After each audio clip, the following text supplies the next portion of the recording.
Por favor, guarda el teléfono. O en todo el cuerpo.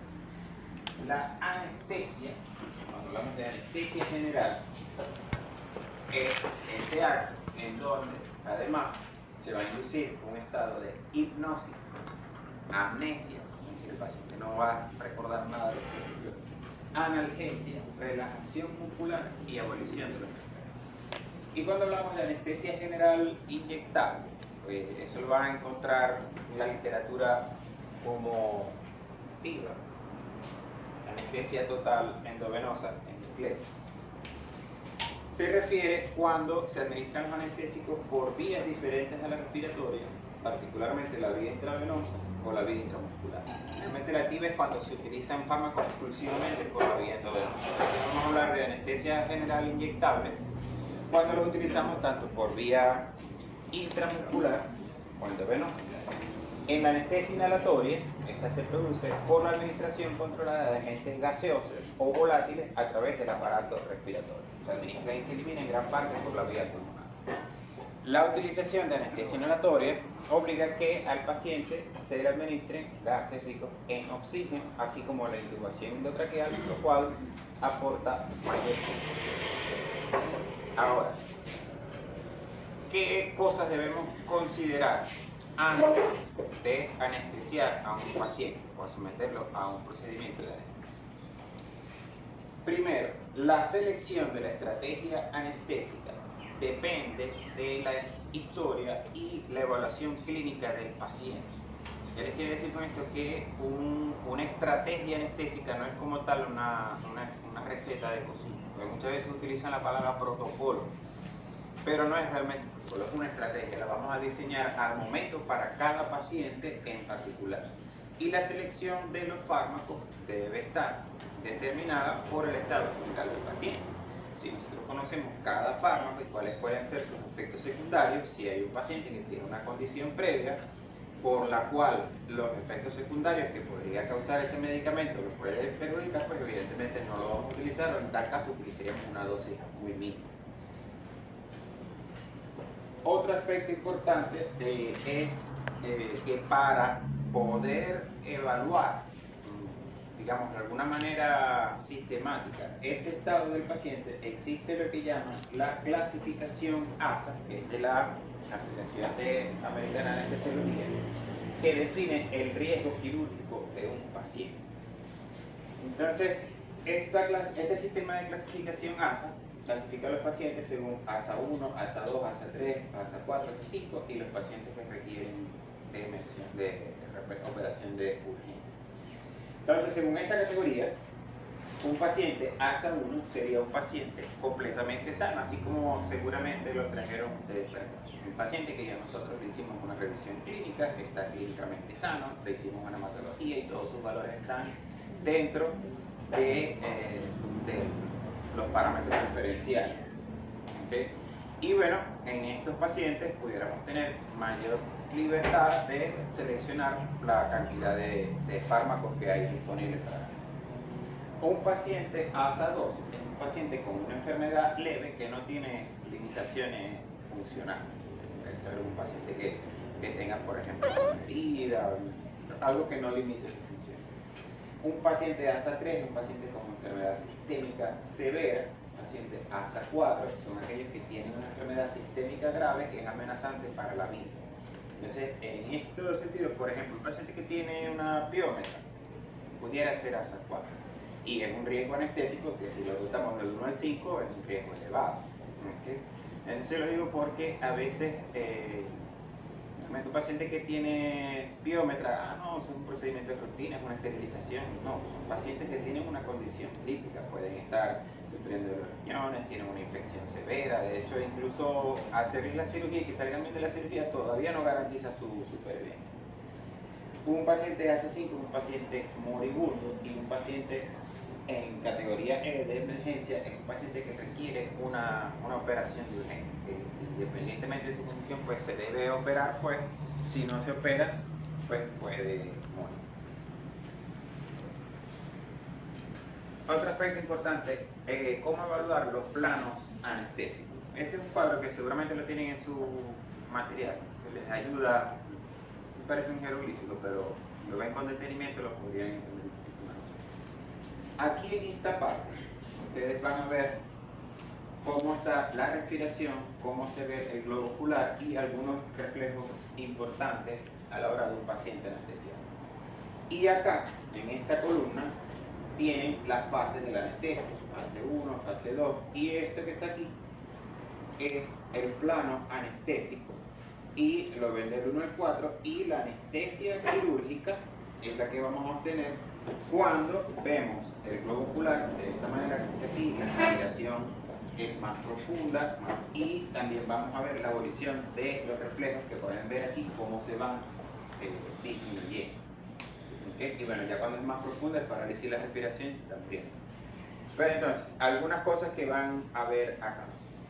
Cuando un paciente está recién comenzando a caer con la anestesia, vamos a ver una respiración, digamos, torácica, y la respiración se va haciendo más abdominal cuando está en el plano anestésico. Fíjense, cuando va más profundo, la respiración se hace más abdominal que torácica. Las pupilas, ¿okay?, pudieran estar un poco más dilatadas cuando el paciente está anestesiado. Sin embargo, hay ciertos fármacos que pueden alterar lo que es la dilatación de la pupila. Por ejemplo, si colocan atropina, las pupilas se van a dilatar y no necesariamente quiere decir que está en un plano anestésico. Eso lo tienen que tener en cuidado. La posición del globo ocular. Cuando el paciente está ya en un plano anestésico, ustedes van a ver una rotación del globo ocular hacia abajo. Levantan los párpados y lo que van a ver es la esclerosis. Y ciertos reflejos también van a ir disminuyendo. El reflejo palpebral en un plano anestésico se disminuye. Sin embargo, hay ciertos fármacos, como por ejemplo la ketamina, donde el reflejo palpebral no vaya a desaparecer, pero si utilizamos por ejemplo el propofol, sí se va a perder. También tenemos la respuesta a reflejos de oxígeno podal anal, el cual debe estar en un plano anestésico, no debe estar presente. Todavía cuando uno está en una anestesia, en un plano profundo anestésico, el reflejo podal va a estar, ¿saben hacer el reflejo podal, no?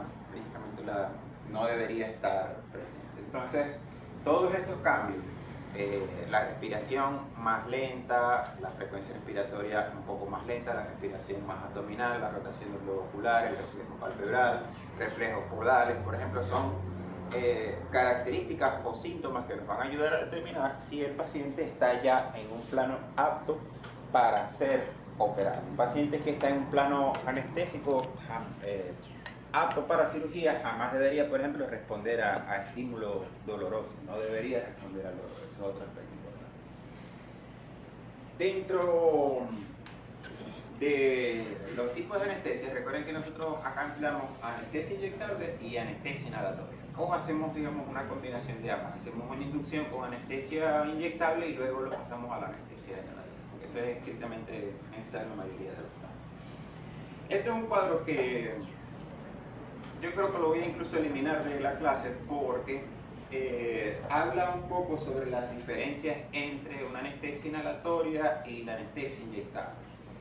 Y pues pueden ver aquí que habla como una comparación de ventajas y desventajas. Por ejemplo, hablan de que la anestesia inyectable es fácil de administrar y la anestesia inhalatoria requiere un personal altamente capacitado, es menos costosa y de fácil acceso. La anestesia inhalatoria de este tipo es muy costosa. Bueno, hay como cierta comparación que tiende a decir si una es mejor que la otra, ¿no? La anestesia inyectable es irreversible, eso entre comillas, porque hay fármacos que ayudan a revertir muchos de los medicamentos que utilizamos en la anestesia inyectable. Y sus respuestas son variables, mientras que con la anestesia inhalatoria los efectos son más predecibles y controlables. La anestesia inyectable no irrita vías respiratorias ni contamina, la anestesia inhalatoria sí.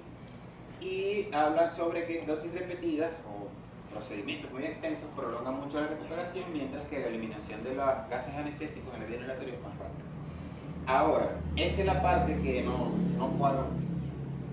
Hablan que la anestesia inhalatoria ofrece mayor seguridad, eso pudiera ser cierto de cierta manera, pero en lo que se refiere a la anestesia total intravenosa y anestesia inyectable ya se ha avanzado mucho. ¿Okay? con las técnicas que actualmente se están utilizando, ya se han hecho estudios en los que reportan que los niveles de mortalidad o efectos anestésicos son prácticamente igual tanto en anestesia inhalatoria como inyectable. Claro, haciendo las estrategias particularmente como se hace. Mucho tiempo atrás, una anestesia inyectable era agarrar a una jeringa, mitad cepromacina, mitad ketamina, se inyecta intramuscular y ya se anestesió. Ya eso es borrado de la... Eso no existe ya. En la actualidad se trata de hacer estrategias anestésicas que combinen múltiples fármacos. Y estos fármacos se utilizan generalmente a dosis mínima, pero son por lo general 4 o 5 fármacos para inducir una anestesia, que a dosis mínima cada uno tiene un efecto que se va añadiendo al otro, y al utilizar dosis mínimas pues se reduce también la posibilidad de que haya efectos secundarios. Esa es la tendencia ahora. Y ya hay incluso muchos veterinarios que en anestesiología están trabajando con anestesia total intravenosa con cualquier paciente, aunque no tengan disponible la anestesia en la... Incluso, profesor, para completar eso con respecto a lo que usted mencionó, la combinación de fármacos, como él mencionó, mucho es para pre-anestesia.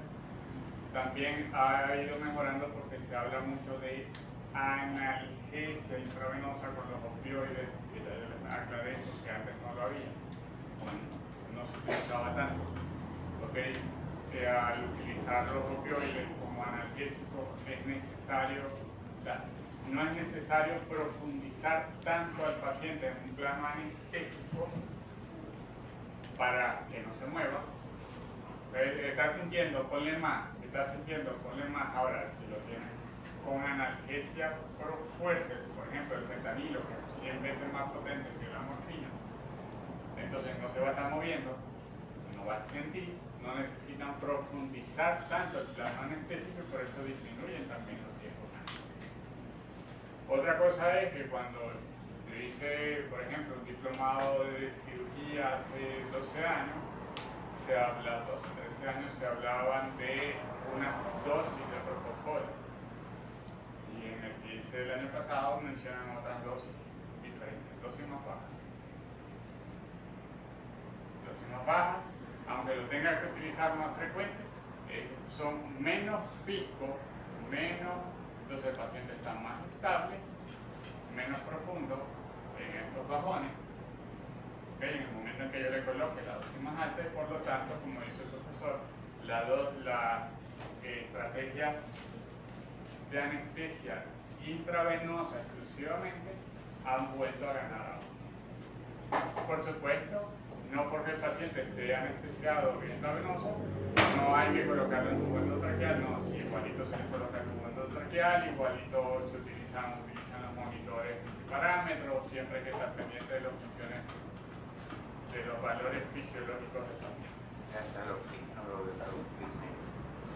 Bueno. Entonces, continuamos. Vamos a hablar de anestesia general intravenosa. La anestesia intravenosa puede utilizarse como una inducción para luego utilizar anestesia inhalatoria o como agente anestésico único. También se puede utilizar para el mantenimiento prolongado de los estados de anestesia. Y también puede ser un protocolo de anestesia o estrategia, mejor dicho, de estrategia de anestesia total intravenosa. La anestesia total intravenosa es la técnica de anestesia general en la que se administran los fármacos exclusivamente por la vía intravenosa. El paciente tiene una vía, incluso a veces se usan aparatos que se llaman bombas de infusión, que infunden el medicamento con estructurado. Y con las estrategias de anestesia total intravenosa tenemos varias técnicas básicas.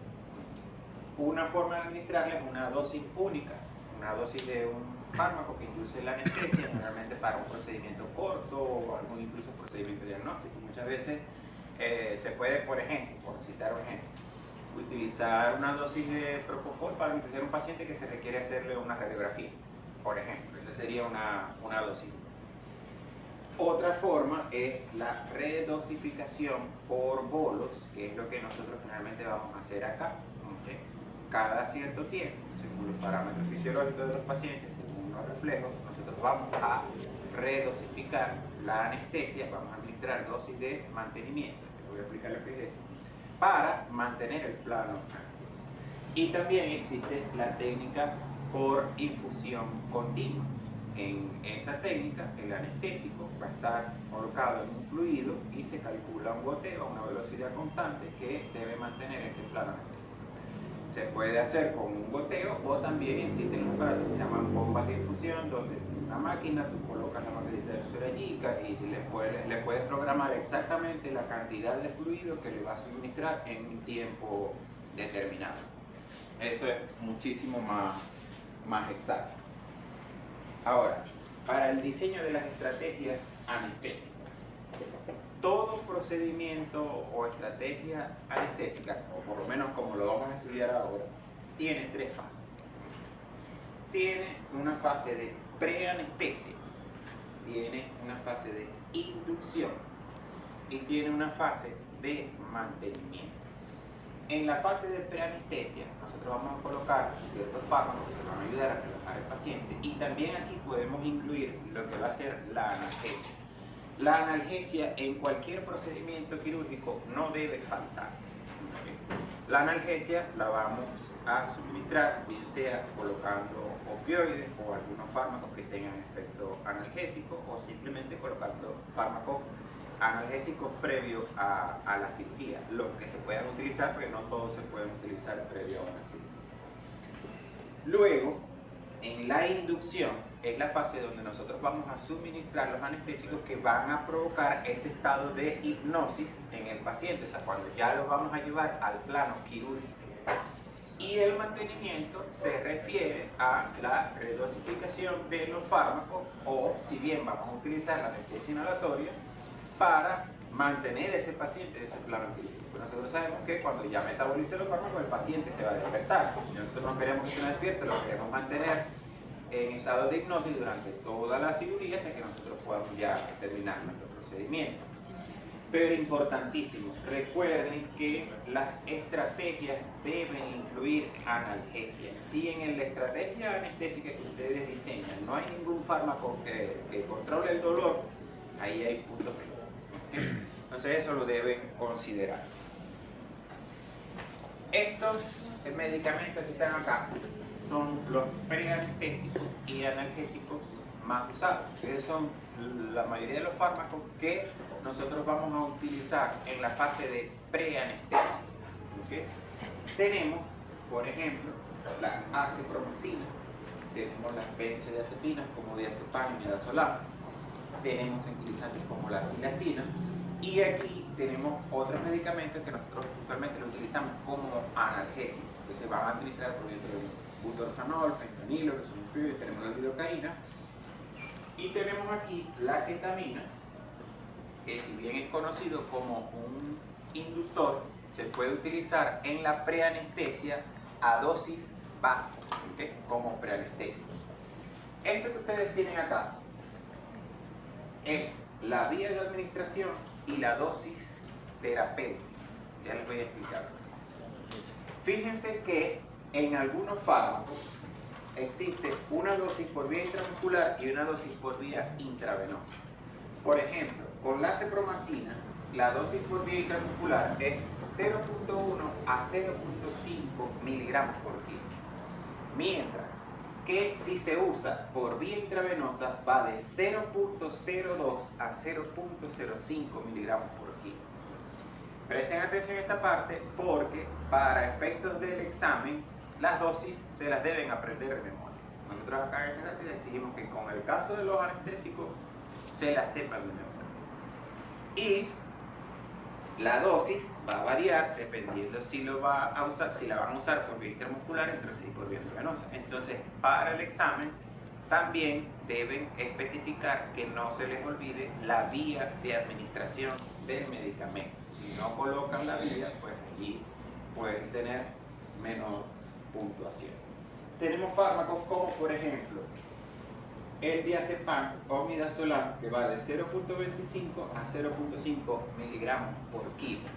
La dosis que vamos a utilizar va a ir en función del estado del paciente. de si vamos a utilizar otros fármacos. Si nosotros utilizamos diazepam y también vamos a utilizar, por ejemplo, butorfanol, ya no voy a usar la dosis más alta del diazepam o midazolam, sino que la voy a disminuir y voy a irme hacia los rangos menores, sobre todo si voy a utilizar varios medicamentos. Butorfanol y fentanilo son otros fármacos que lo utilizamos en la preanestesia y lo usamos para brindar analgesia. Si bien influyen un poco en el estado de profundidad del paciente, pues su efecto principal es como analgesia, son analgésicos opioides. Hay un detalle importante con respecto a estos fármacos. El fentanilo, que es un opioide potente, su efecto dura aproximadamente 15 minutos. ¿Okay? Entonces, si en la estrategia anestésica utilizan solamente el fentanilo como analgésico, van a tener que redosificar o utilizar una infusión analgésica, que más adelante les voy a explicar cómo se hace la infusión analgésica. ¿Sí? Estos serían los anestésicos más utilizados. Tenemos los barbitúricos, como por ejemplo aquí menciono el fenobarbital y pentobarbital, pero ya casi eso no se usa. Todavía hay quienes utilizan tiopental. Tenemos disociativos como la ketamina y la tiletamina, solazepam, que es el Soletil, que combina la anestesia disociativa con solazepam, que es una vez con solazepam, y el propofol, que bueno, que creo que la mayoría de los eran propofolol, que son los ángeles. Estas serían las dosis de los inductores. ¿Okay? Fíjense aquí. El perro, la ketamina, por vía endovenosa, va de 2 a 10 miligramos por kilo. Y esto es de una fuente, pues ustedes revisan varias fuentes para pueden encontrar diversas dosis, aunque por lo general va a estar dentro de ese rango. En gatos, si utilizamos ketamina, por vía endovenosa va a ir de 5 a 10 miligramos por kilo, mientras que si lo utilizamos por vía intramuscular, va a ir de 10 a 20. De pronto se preguntarán qué va a determinar que yo utilice un fármaco por vía intramuscular o que lo utilice por vía endovenosa. Bueno, en muchos casos va a ser muy difícil, es mucho más cómodo realizarlo por vía endovenosa, es más rápido, pero traten de ponerle una vía a un gato que es sumamente agresivo o que está en una condición crítica y que cualquier estrés para manipularlo o sujetarlo para ponerle la vía lo puede poner peor. Yo he visto gatos que en el forcejeo de ponerle una vía se mueren, quedan ahí. Entonces, muchas veces en esos pacientes va a ser preferible colocar una premedicación por vía intramuscular y ya con el paciente relajado, pues se puede proceder se puede continuar el procedimiento. Incluso, muchas veces en gatos sí puede aplicar eso de combinar los preanestésicos y el inductor en una misma jeringa y colocar una sola inyección y con eso pues llevarlo al estado anestésico. Ya después de anestesiado uno puede colocar la vía y realizar el mantenimiento con ya la vía colocada. Eso, bueno, básicamente es una recomendación. Un paciente que va a ser sometido a cirugía, sobre todo si es por alguna condición de enfermedad, no es conveniente someterlo a un estrés, a un forcejeo, o sea, no, porque o sea, si ya es mucho más cómodo, si es un caso de un gato, utilizar la vía intramuscular, que la vía endovenosa sí es muy difícil ponerle la vía. Profesor, ¿por qué en perros no se puede utilizar la vía intramuscular? En la que Sí se puede. No. Pero sí se puede también, vas a ir más al rango. Lo que sí se evita es utilizar ketamina sola. O sea, antes había dosis que te pongo incluso algunos libros que sin premedicación, ketamina y con premedicación. Ketamina sola por lo general no se utiliza. Puede incluso provocar convulsiones. En el caso del propofol, tienen acá una dosis de 4 miligramos por kilo. Generalmente va de 4 a 8, la van a conseguir de 4 a 6 incluso. Este es cuando se utiliza solo el propofol. Ahora, si hay una premedicación previa, se utiliza a 2 miligramos por kilo. Pero muchas veces este fármaco se va a utilizar lo que llaman dosis efecto. sea, yo puedo ir calculando 2 miligramos por kilo, incluso la cantidad que me da, si por ejemplo a un paciente me da 2 ml, yo lo voy administrando lentamente, puedo llegar por ejemplo a 1 ml y voy viendo el efecto. ¿Okay? Si ya el paciente está en plano anestésico, no tengo que suministrarle la dosis que calculé inicialmente. ¿Okay? También puede pasar un caso contrario, que le pasé los 2 miligramos por kilo que calculé y todavía no he llegado al plano anestésico, entonces tengo que ir colocando un poco más, tratando siempre de mantenerme dentro del rango de dosis adecuado. En el caso de la tiletamina, solazepam, perro 5 a 10 miligramos por kilo por vía venosa, 7 a 25 miligramos por kilo por vía intramuscular, y claro, también tienen allí la dosis. Y tiopental, aquí tienen las dosis, este viene en ampollas de 500 miligramos o de 1 gramo, y se debe preparar de manera que la dilución del tiopental no sea mayor al 3%, la concentración del fármaco cuando lo vayamos a preparar. Pero con tiopental por ahora no vamos a trabajar. Vamos a darle para el teclado por aquí.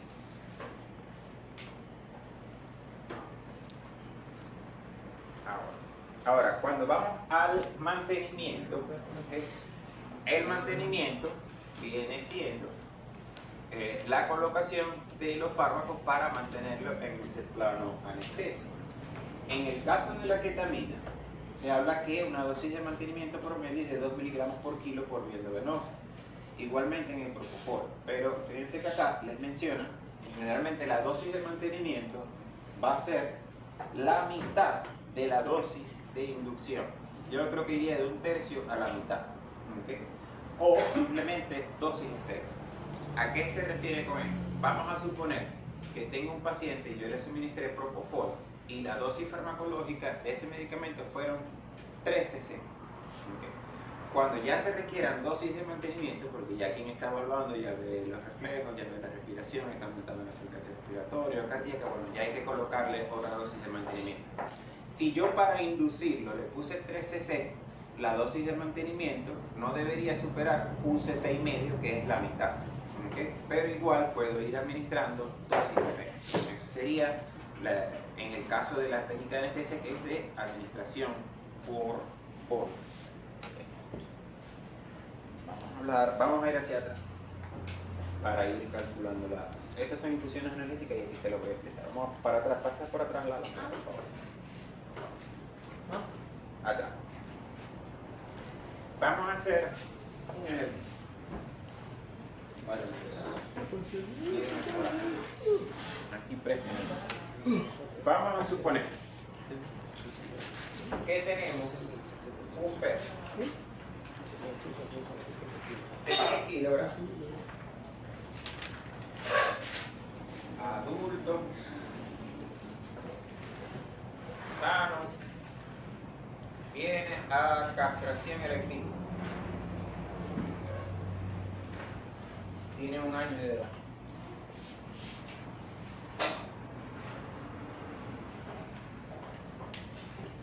¿Cómo clasificaríamos a este paciente según el riesgo anestésico?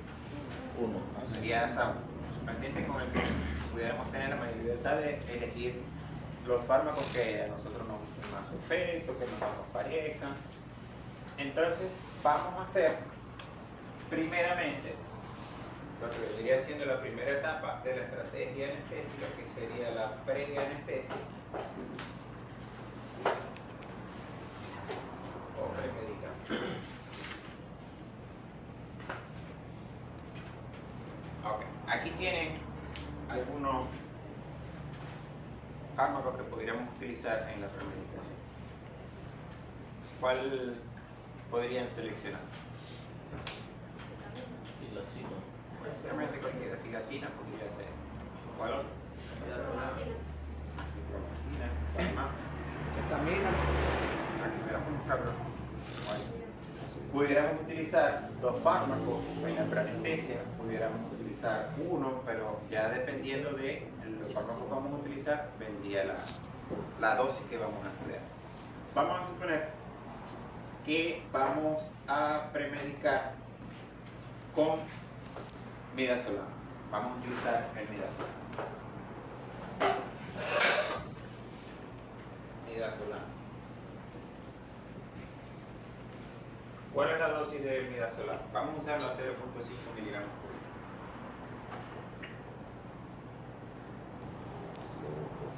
Vamos a calcular 0.5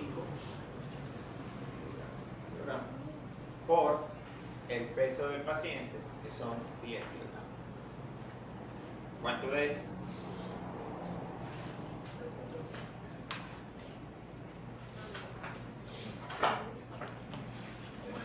La dosis de midazolam es 0.5 miligramos por kilo y nuestro paciente pesa 10 kilogramos.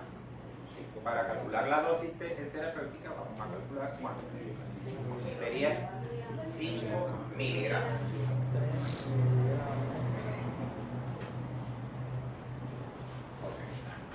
Estos 5 miligramos están acá. O sea, estamos calculando primero la dosis terapéutica. Estos 5 miligramos que ven acá, esto es la dosis terapéutica. O sea, esta es la cantidad de miligramos que requiere este paciente como premedicación, ¿okay? Según la dosis que están ahí. Ahora nosotros necesitamos calcular la dosis farmacológica, ¿okay? Que es la cantidad del fármaco ya preparado, ¿okay? Que le vamos a suministrar para pasarle estos 5 miligramos que requiere. ¿Entendido? Ahora, nosotros vamos a ver aquí que el midazolam viene a una concentración de 15 miligramos en 3 ml. Que esto vendría siendo lo mismo que 5 miligramos en 1 ml. Si lo ven. ¿Okay? Sin embargo, se los coloco así porque la mayoría de las presentaciones del midazolam viene así. Hay unos que vienen en una cantidad menor. Tienen que fijarse en las ampollas que van a utilizar para la práctica porque hay algunos que varían de esta concentración. La mayoría de los que se consiguen viene así. El diazepam viene 10 miligramos en 2 ml, que viene siendo lo mismo, 5 miligramos en 1 ml. Pero por allí hay uno que viene de menor cantidad. Entonces, ahora nosotros necesitamos buscar la dosis farmacológica. Ok. Entonces sabemos que hay 15 miligramos del fármaco en 3 ml. Vamos a hacer, para calcular la dosis farmacológica, vamos a hacer la operación, una de las operaciones matemáticas más difíciles que se llama regla de 3. Se ríen, pero se confunden con la regla. Basta. ¿Okay? Entonces, fíjense. Hagan esto de esta manera. Saben que hay 15 miligramos en 3 ml. Y ustedes necesitan saber en cuántos ml hay 5 miligramos. Coloco las unidades aquí en el mismo sitio. 5 miligramos. Este es el ¿vale? Cuando vamos a resolver eso, esto es igual. Vamos a multiplicar los dos números que tienen unidades diferentes. 5 miligramos por 3 ml entre 15 miligramos. Cuando se confundan aquí, recuerden que como ustedes están buscando ml, en la división estas unidades se van a eliminar. Entonces cuando no sepan, ay, yo tenía que multiplicar por el 15 o por el 3 o por el, acuérdense, pongan las unidades en el ejercicio para que no lo. Y acuérdense aquí que en la división las unidades similares se van a ir. Y aquí lo que le va a quedar son los ml. Entonces voy a multiplicar 5 por 3 y esto lo dividimos. ¿Cuánto da esto? 1 por 1 ml. 1 ml.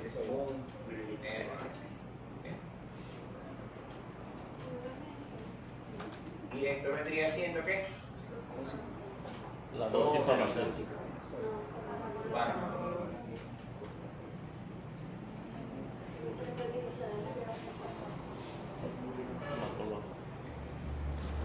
Ya calculamos el primero de los fármacos. Ahora, ¿qué falta aquí en esta premedicación? ¿Qué está faltando? Es decir, midazolam tiene algún efecto analgésico sobre el paciente.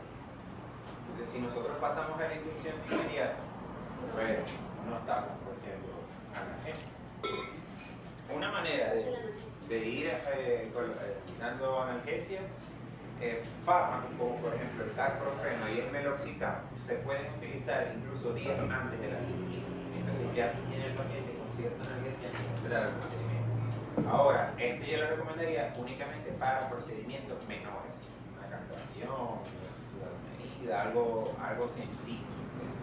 Ya para cirugía mayor debemos hacer una analgesia más profunda, preferiblemente con el uso de oxígeno. Vamos a utilizar en este caso el butorfanol.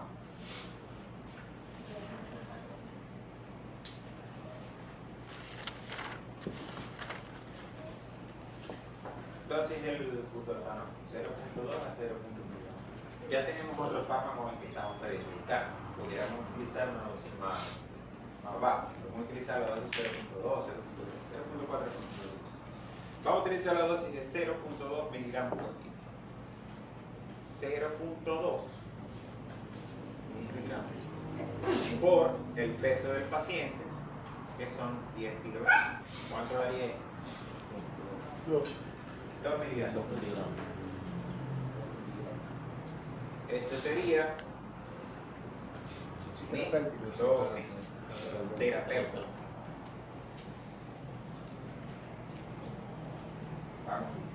Ahora vamos a calcular la dosis farmacológica.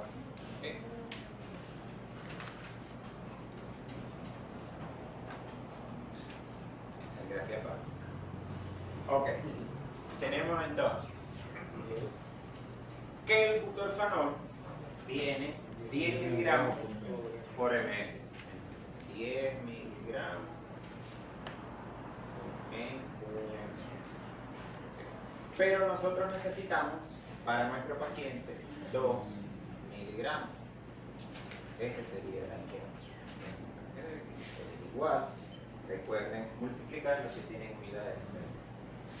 2 miligramos por ml entre 10 miligramos. Esta se va ahí. ¿Cuánto da? 0,2 ml. Esta vendría así,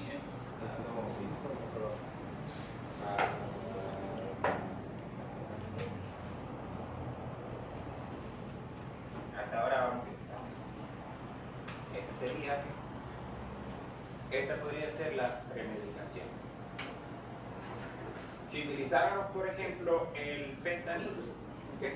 Aquí tiene una dosis y aquí está la concentración. La dosis es 0.0005 miligramos por kilo y la concentración es de 0.05 miligramos por ml. Pero por experiencia les digo que cuando ven esto, bueno, se confunden y a veces dice, en vez de miligramos, dice que viene en microgramos y la conversión y la cosa. Con el fentanilo, para efectos de esta práctica, hacemos una excepción. Y con el fentanilo, ustedes van a poder colocar la dosis farmacológica directamente. ¿Okay? Pueden colocar para el fentanilo, para efectos del examen, la dosis farmacológica directamente, que viene siendo 1 ml por cada 10 kilos. Que viene siendo lo mismo que 0.1 ml por kilo. Correcto. Entonces, bueno, este paciente pesa 10 kilos, evidentemente le vamos a suministrar 1 ml si usáramos el fentanilo. Pero si pesara, por ejemplo, 5 kilos, ¿cuánto le tocaría? 0.5 ml. 0.5. Si pesara 30 kilos, 3 ml. 3 ml. Y también con el fentanilo, dependiendo de la condición del paciente, y si vamos a utilizar varios fármacos en la preanestesia, también podemos disminuir la dosis, incluso hasta la mitad. No solo.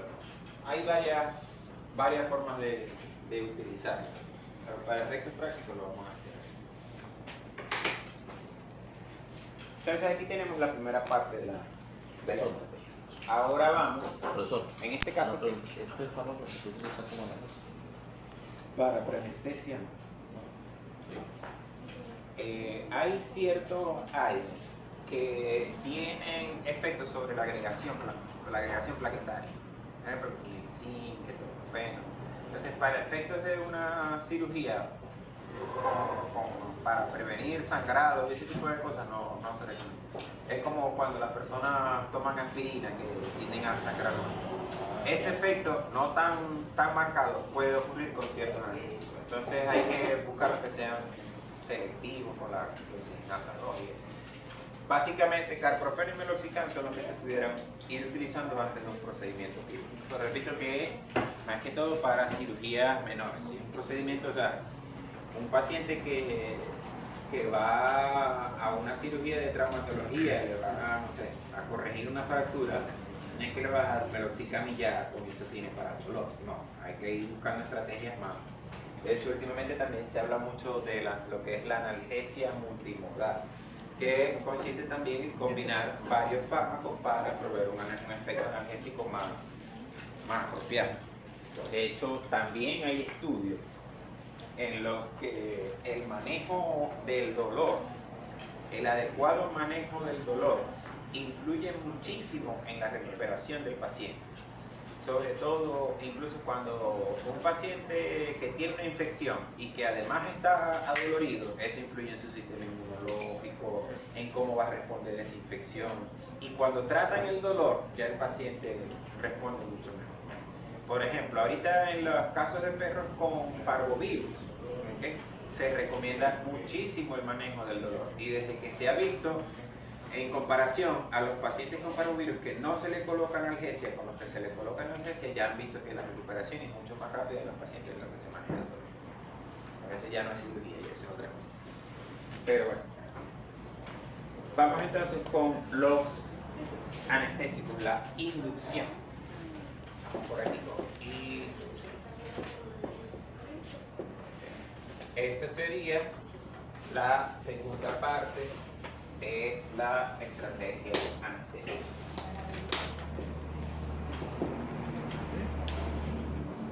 Hay una cosa importante, ¿okay?, con respecto a las dosis. ¿Okay?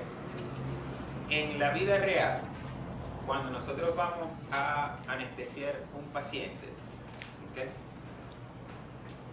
un error en esta fase ya influye en todo lo que viene adelante.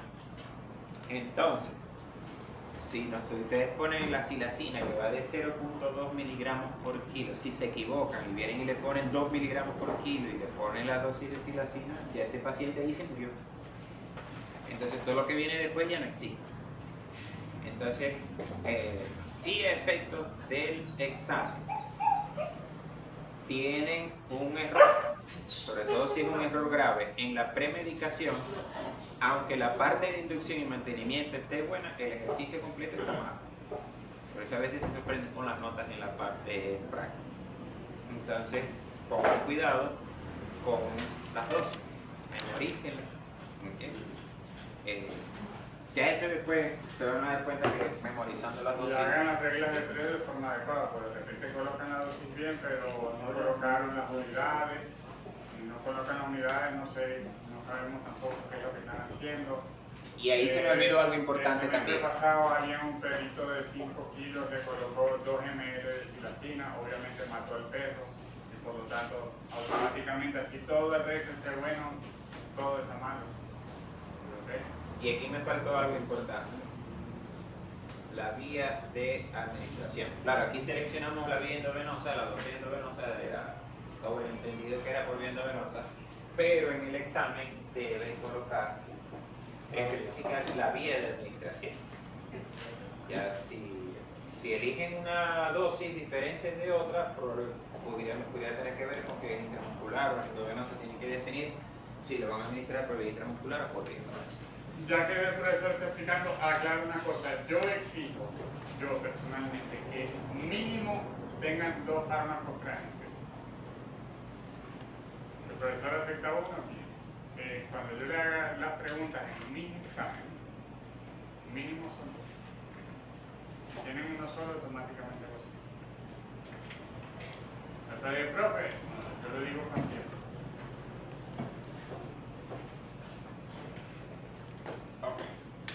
Vamos entonces ahora a la inducción. ¿Cuál de los fármacos consideran ustedes que pudiéramos utilizar aquí para este paciente? Ketamina.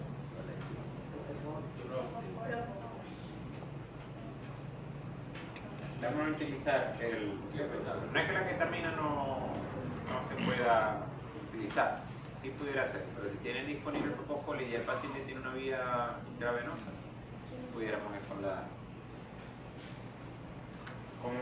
el propofol tiene un poco más control sobre lo que son ciertos reflejos, eso básicamente lo que necesitamos.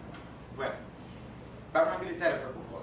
El propofol tiene acá una dosis, este es por vía intravenosa, de 4 miligramos por kilo, aunque habla que si hay una premedicación, la dosis indicada sería 2 miligramos por kilo. Esto no siempre a la hora de la práctica es así.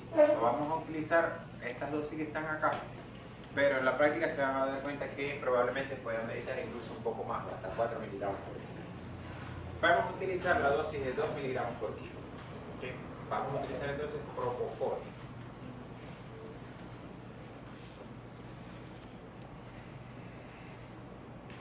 $2 miligramos por el peso del paciente, que son 10 kilos.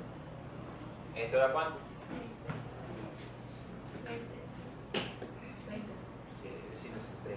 20 ¿qué? Miligramos. 20 miligramos. Y esta sería la dosis terapéutica. Ahora vamos con la dosis farmacológica. El propofol viene a una concentración de 10 miligramos por ml.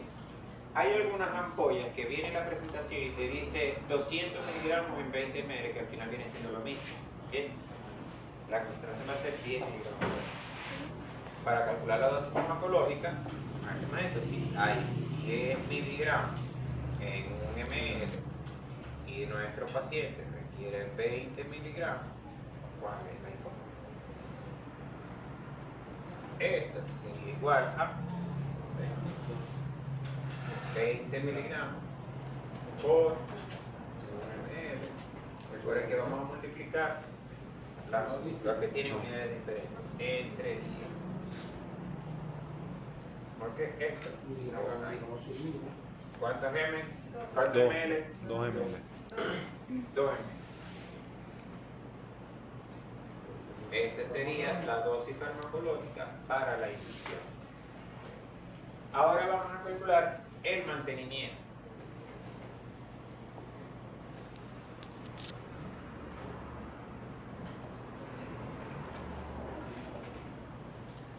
¿Qué les había comentado sobre el mantenimiento? Que iba a ser aproximadamente la mitad de la dosis que íbamos a utilizar en la inducción.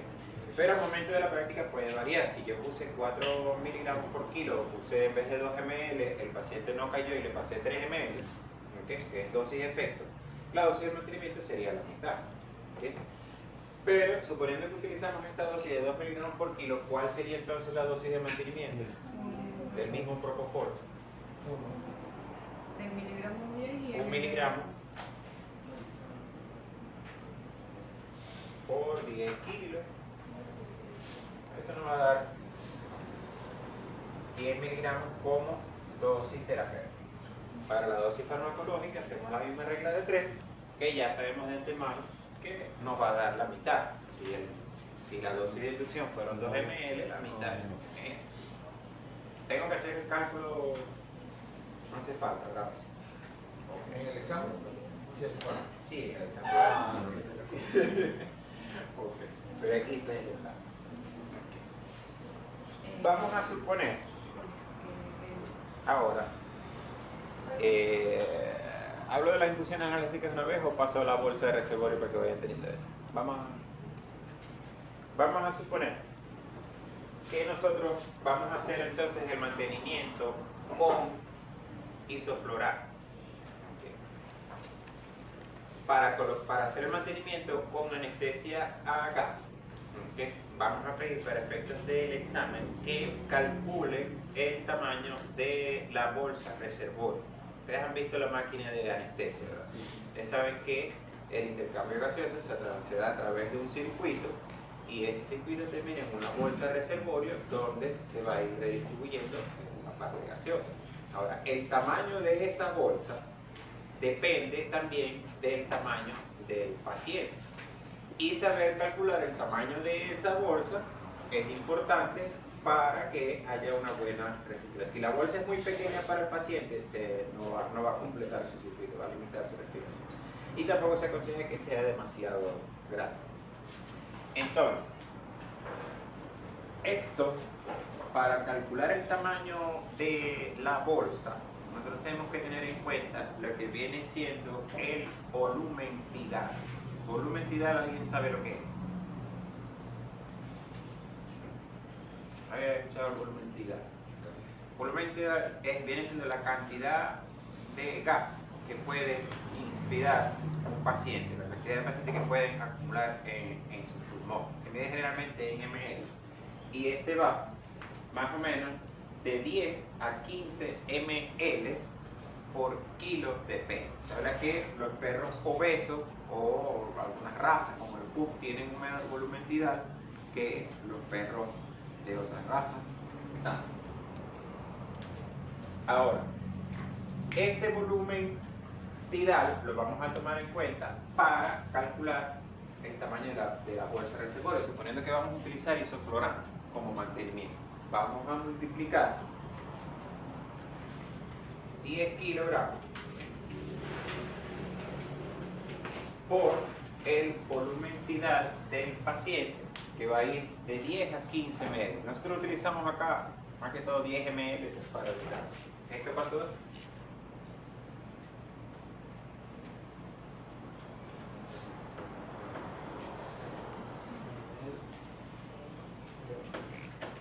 ¿Cuánto es? 100. 100.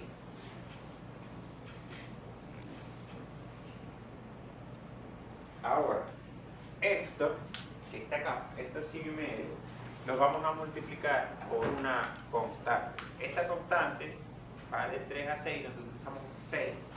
Tiene que ver más que todo con la frecuencia respiratoria del paciente. Y según ese valor que nos da, nosotros vamos a ir calculando la bolsa de reservorio. Entonces la bolsa de reservorio va a ser el volumen total del paciente, por 6. Vamos a utilizar esto. ¿Esto cuánto da? 600 ml. Ahora, hay bolsas reservorios que van de 0.5, de 1 litro, de 1.5, de 2 litros, de 3 litros. Nosotros vamos a utilizar la siguiente bolsa que le siga a ese ml. Por ejemplo, si este volumen nos dio 600 ml, se va a usar la de litro. No voy a usar la de kilo. Voy a usar la de litro. Quiero que se pase un poquito, que se quede corto. En este sentido, normalmente pacientes que pesen menos de 15 kilos van a requerir bolsas de 1 litro. Y mayores de 15 kilos hasta 30 van a requerir de 2 litros. Mayores de 30 van a requerir. Y ahí va para que tengan una referencia. Pero sí es importante que calculen el tamaño de la... Si van a utilizar isoflorano como anestesia, deben hacer el cálculo del tamaño de la bolsa de reservorio. Requisito obligatoriamente. Y van a haber pacientes en los que la forma de anestesia más adecuada va a ser el isoflorano. Por ejemplo, cuando veamos clases de mastectomía, si hay una paciente de 15 años, cardiópata, que requiere una mastectomía radical, que saben que es un procedimiento que va a durar varias horas, a ese paciente no le van a colocar ni silacina, ni le van a inducir con propofol, y lo van a mantener con propofol por 4 horas. Ese es un paciente que en nuestras condiciones va a requerir la anestesia inhalatoria. Entonces ahí sí se va a exigir ya el criterio, no, este paciente le hago una inducción con estos fármacos y va para anestesia inhalatoria. ¿Me explico? Aquí no me queda el paso.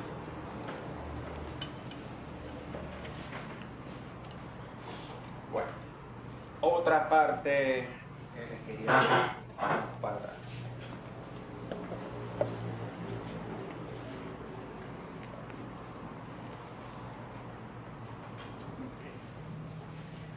Otra forma de proveer analgesia durante un procedimiento quirúrgico es el uso de infusiones analgésicas.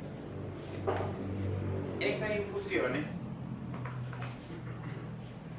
también lo van a ver como CRI, por infusión a ritmo constante.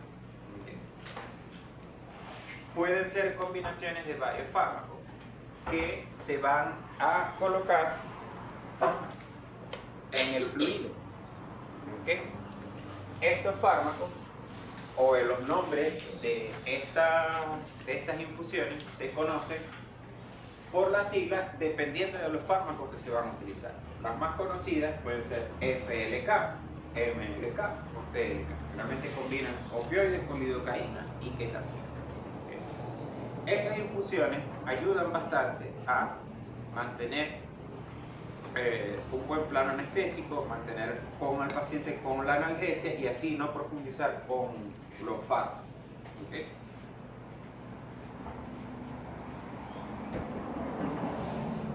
Una de las que nosotros acá más utilizamos suele ser aquí tienen un cuadro donde pueden observar la cantidad de fármacos que se puede utilizar dependiendo de lo que vayamos a utilizar para 500 ml de Ringer lactato. ¿Okay? Ahora, dependiendo de la cantidad de fármacos que nosotros vamos a utilizar, ¿okay? La dosis farmacológica que nos dé, lo debemos retirar de la bolsa y para luego introducir los fármacos. Aquí tienen una manera de hacerlo. Pero acá nosotros en la práctica utilizamos una que es es algo diferente. Por ejemplo, aquí hablan que para 500 ml de Ringer lactato se deben utilizar 15 ml, por ejemplo, de fentanilo. Nosotros no usamos tanto. Sí, podemos ir bajando las dosis y vemos que tiene también un efecto. El FLK que nosotros utilizamos por acá puede ser fentanilo, ¿cuánto es? 10. Fentanilo 10 ml. 10 ml. Lidocaína 7.5. 7.5 ml de lidocaína al 2%. Hay lidocaínas que vienen a otra concentración. Si viene a otra concentración habría que calcularlo. Y ketamina de la de 100, 0.6 ml. 0.3. De la de cera de 50. Por eso, 0,6 es de 50. 0.6 es de 50. Si es ketamina de 50 miligramos por ml, sería 0,6. Esta sería la forma que nosotros utilizamos acá de calcular la FLK. Esta infusión, si ustedes suman esto, ¿cuánto le da? 18.9 ml. Ustedes preparan una jeringa de estos fármacos, ¿okay?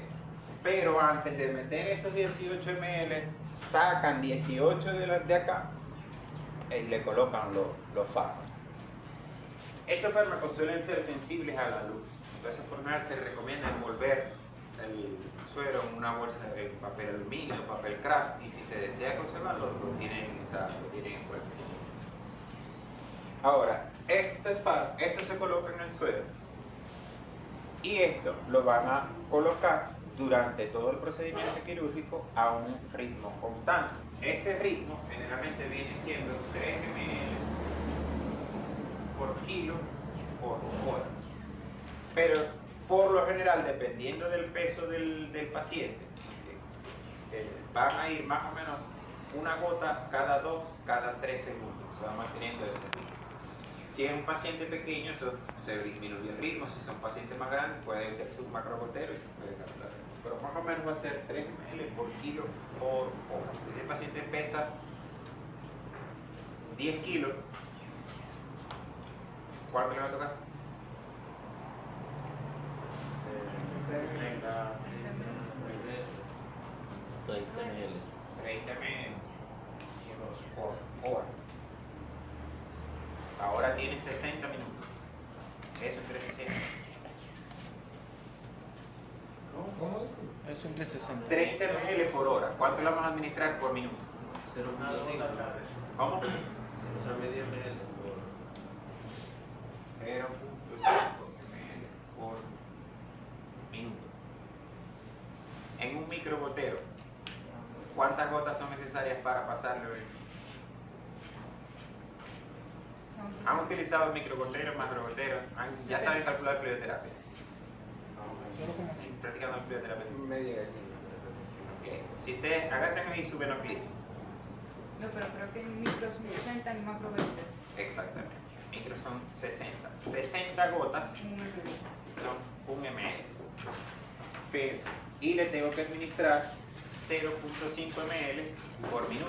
¿Cuántas gotas serían? 30 gotas. En 60 segundos, una gota cada 2 segundos. Esas son 20 gotas por mililitro. ¿Cómo? 20 gotas por mililitro. Entonces ese es un macrogotero. Ahí tendrías que, no cada 2 segundos, sino cada 6 segundos. ¿Comprendido esta parte? Más o menos ese va a ser el ritmo que se utiliza en ese.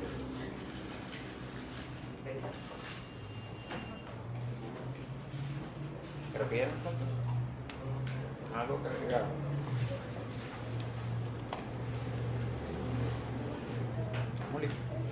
¿Alguna duda? ¿Alguna pregunta?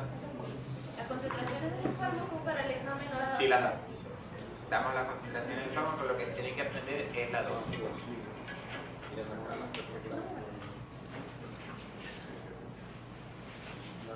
Le damos la